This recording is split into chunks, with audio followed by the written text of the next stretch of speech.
Chapter 1 Witness. The rain-slicked streets of the city glisten under the dim glow of streetlights, casting elongated shadows that dance with the rhythm of the falling drops.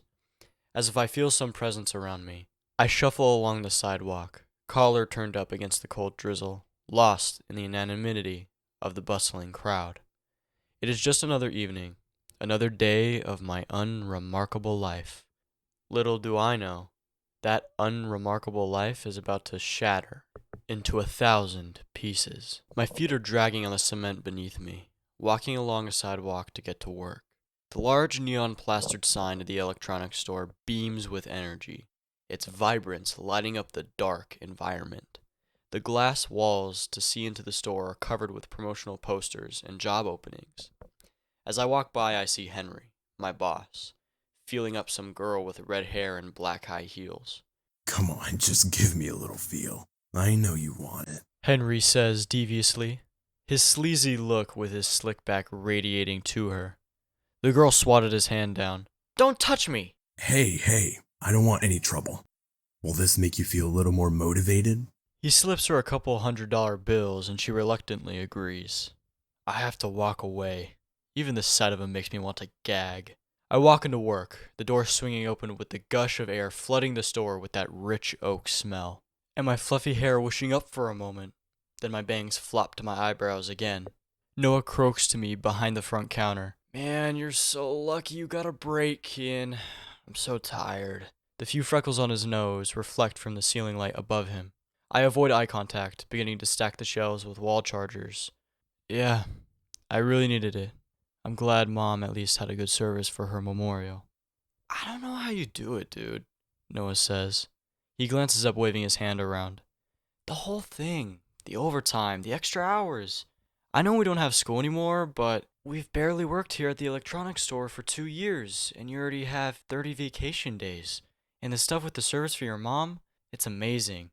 You work a lot."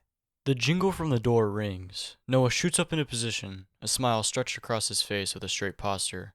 "Hello, welcome." It turns out it's just Henry.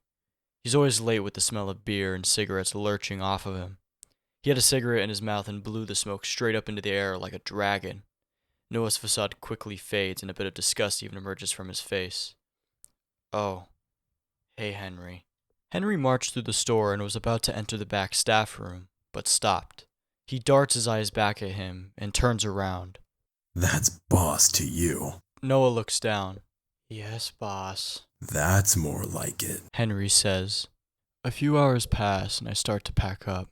I go to the back room with the weird bathroom tile laced around the walls about halfway up, with the creaky lockers that never stop squeaking. I undress for my work clothes with my warm jacket wrapped around my body, with the collar spiked up. Noah has done the same and waited by the entrance for me.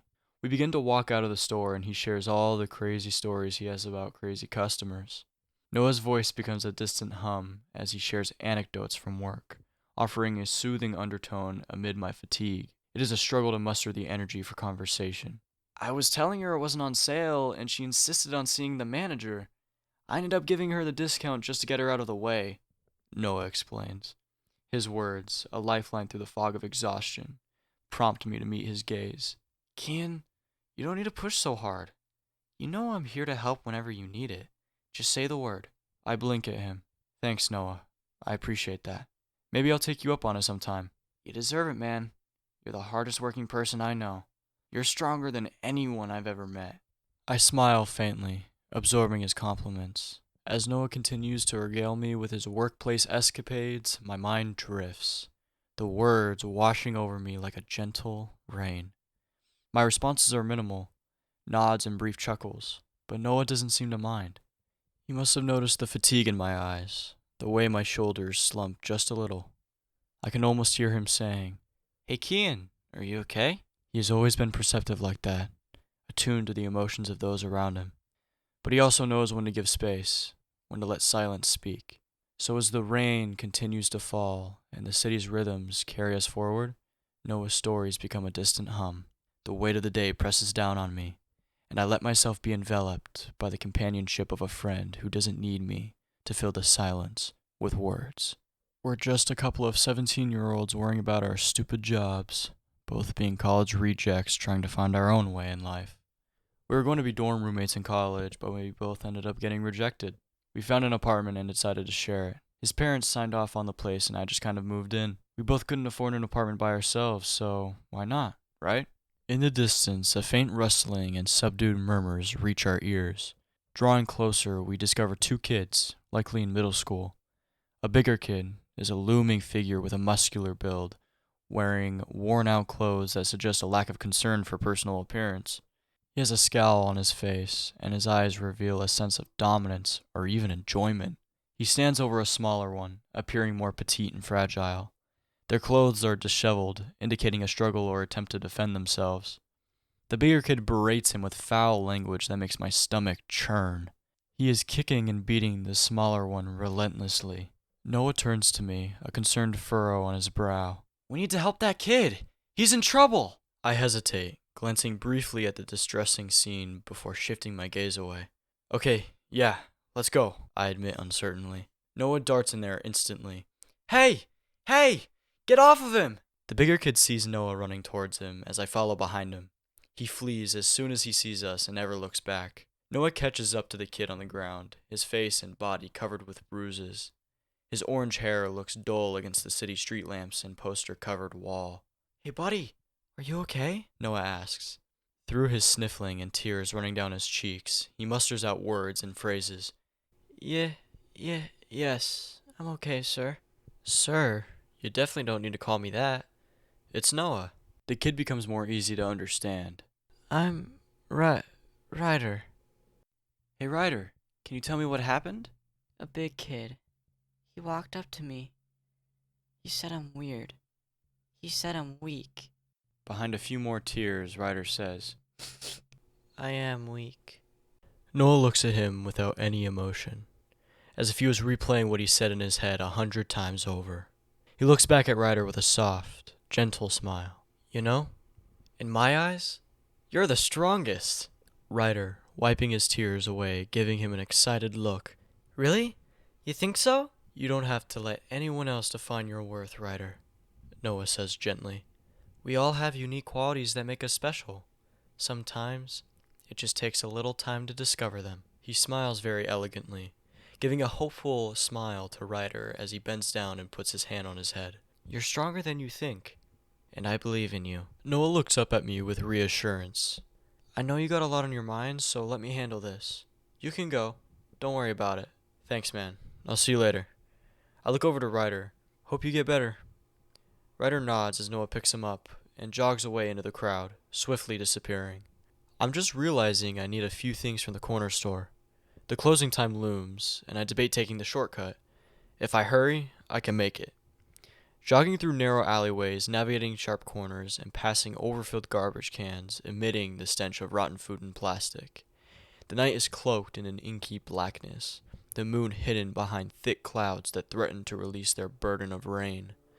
The dim street lights cast feeble pools of light on the cracked pavement, revealing patches of grimy puddles that seem to mirror the somberness of the surroundings. A chill wind sweeps through the alleyway, carrying with the distant sounds of the city's restless heartbeat. My footsteps echo softly against the damp ground as I walk down the desolate alley, my jacket pulled tightly around me in a futile attempt to shield myself from the cold. The place feels eerie. I hear faint voices from a distance and walk closer, but it feels wrong somehow, a sensation that crawls up my spine. But my curiosity leads me deeper into the shadows, heedless of the warning. I turn the corner, and I am greeted by a scene that freezes the blood in my veins. There, bathed in the dim glow of a flickering street lamp, stands a towering figure, a glint of icy determination in his narrowed eyes. I run to cover behind an enormous compost bin that covers my entire body and then some. Before the figure is another person, a stranger to me, trembling with a terror that is palpable even from a distance. The stranger's eyes, wide with fear, dart around as if seeking an escape that has already eluded them. The sense of impending doom hangs heavily in the air, a premonition that refuses to be ignored. Please, you don't have to do this, the stranger cries. The towering figure smirks and says, Save me the begging and groveling. All you're doing is delaying the inevitable.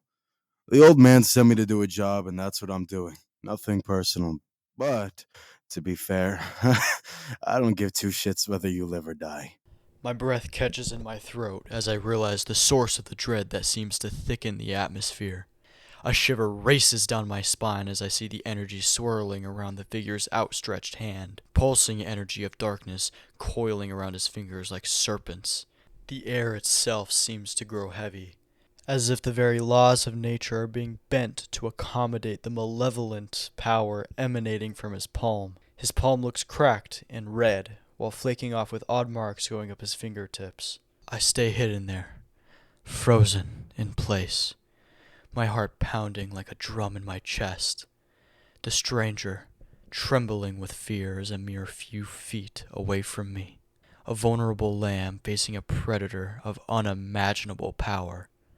The dim purple light from the figure's hand casts eerie shadows on his face, highlighting the desperation in his eyes, the sweat beading on his forehead. The figure's face remains smug, but his intentions are unmistakable. His lips move, a sinister murmur that reaches my ears like a distant echo of doom. I strain to catch his words, the syllables twisted and foreboding. Time seems to stretch, each second a painful eternity as I watch the tragedy unfolding before me.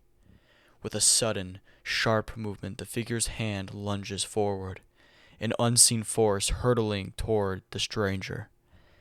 It is as if the stranger's face is flaking off stone pieces and quickly turning to ash. The shockwave hits the stranger with a force that reverberates through the air, a gut-wrenching sound that echoes in my ears. The world around me seems to distort, the ground shaking beneath my feet as I cling to the nearest wall for support. I can't tear my gaze away, even as dread gnaws at my insides, the realization of what is happening sinking in like a weight in my chest. And then, the unimaginable. The stranger's form convulses, his agonized scream merging with the eerie crackling of energy, but it dissipates as quickly as it started. His body flops lifeless to the floor, missing everything from the neck up. As the energy dissipates, the alley falls into an eerie silence, broken only by the rustling of leaves in the wind. The figure stands there, untouched by the chaos he has wrought, a puppeteer of death and destruction. His hand slowly lowers, the malevolence of his power lingering in the air. I want to flee, to escape the nightmare that has become my reality, but my legs remain rooted, my body trapped in the grip of shock and terror. I realize I am no longer just an observer. I am a witness to the unspeakable, a prisoner of secrets that could spell my doom. The walls of the alley seem to close in, suffocating me in a reality I never asked to be a part of. Suddenly, the voice begins to start again. I know you're there. Come out, now. The figure has militaristic boots that span a quarter of the way up the shin. He has a short-sleeved black shirt over a spandex suit underneath that has intricate patterns going up the sleeves and further. His medium-length black hair with highlights of purple is on the tips of his hair, spiked up. He casually turns his head my way, and his eyes pierce through me like arrows. Unfortunately for you, the thing you just saw, I can't let you go. So I'll make this my charity work for the day for those geezers and kill you for them. Without hesitation, I start moving. I don't tell my body to move. It just does. I'm bobbing and weaving, going left and right, running around sharp corners and alleyways. I don't see him, yet I feel his presence. I turn my head for a moment and see him from the corner of my eye on the top of a building, leaping on top of each one with a single bound. His gaze piercing my soul with such a predatorial instinct. Is it even possible for someone to leap on buildings? To have such a terrifying aura? To disintegrate someone's head with a single touch? My heart races, pounding in my chest like a relentless drumbeat, and the cold, rain-soaked streets blur around me as I sprint through the twisting maze of alleyways. Fear surges through me, a wild panic that threatens to consume my every thought. I can feel his presence closing in on me, like a predator stalking its prey. As I turn another corner, my foot slips on a slick patch of wet pavement, and I stumble, almost crashing into a stack of empty crates. Desperation fuels my movements, and I push myself back onto my feet, praying that I haven't given away my location. Just as I think I might have eluded him, I hear the sickening sound of his landing on the buildings above me. I don't dare to look back. Instead, I push forward, pushing my body to its limits, knowing that every second counts. The rain has soaked through my clothes, and the chill gnaws at my bones, but I can't stop. I can't afford to stop. The alleyway ahead seems to stretch on forever, a seemingly endless labyrinth of twists and turns. My breath comes in ragged gasps, my lungs burning with each inhale. I can feel his presence drawing nearer, his footsteps echoing ominously behind me. In a desperate bid to escape, I veer into a narrower alleyway, barely wide enough for a single person. It is a risky move, but I hope it might throw him off just for a moment. I squeeze through the tight space, feeling the rough brick walls scrape against my shoulders. The alleyway opens into a small courtyard, and I skid to a halt. There is nowhere left to run. My heart sinks, and I turn to face my pursuer, my hands trembling with a mixture of fear and determination. He strides into the courtyard, his confident smirk still firmly in place. Nowhere left to run, kid. You're mine. The man raises his hand and chokes my neck, and a demonic smirk spawns on his face, one with no compassion or sanity. Time seems to slow as his hand becomes increasingly stronger, more powerful. I struggle to grasp the bits of air I can. His palm starts to flicker with the same purple energy that decimated the stranger from before. It crackles, and I can feel the burning sensation of my skin starting to peel off, which I know is about to turn to stone, leaving me lifeless. But nothing happens. He throws me to the ground, him shaking his head in disbelief. What the fuck? He looks down at his hand with a confused look. Without a second thought, I lunge forward feeling more energy than ever before. The man, still looking around with a puzzled expression, snaps back to reality and reacts purely out of instinct. I clench my fist as hard as I can and feel a surge of energy flow through my body up to my fist, and I collide with his palm, him trying to reach for my head this time. A shockwave sends us both flying in opposite directions. I crash into a pile of discarded wooden crates, pain shooting through my body as I tumble to the ground. I lay there, gasping for breath and battered, but miraculously alive. I watch as the man struggles to his feet, his smugness replaced by a mixture of anger and disbelief. The man jolts towards me, with speeds I can barely even fathom. Like lightning, he is so close to me that his eyes look at mine with such ferocity. Then suddenly, a beam of light circling with black and white energy flashes before my eyes, and he is gone. He blips from existence before my very eyes. I don't waste any time. With every ounce of strength I can muster, I pull myself to my feet and stumble away from the courtyard. As I disappear into the rainy night, the sounds of the city's distant sirens and the pattering rain serve as a haunting reminder of the harrowing chase I have just survived.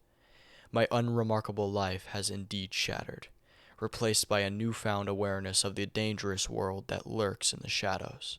But I am no longer a helpless bystander. I have discovered a power within me, one that I will need to learn to control and harness. And as I vanish into the city's depths, I know that this is far from over.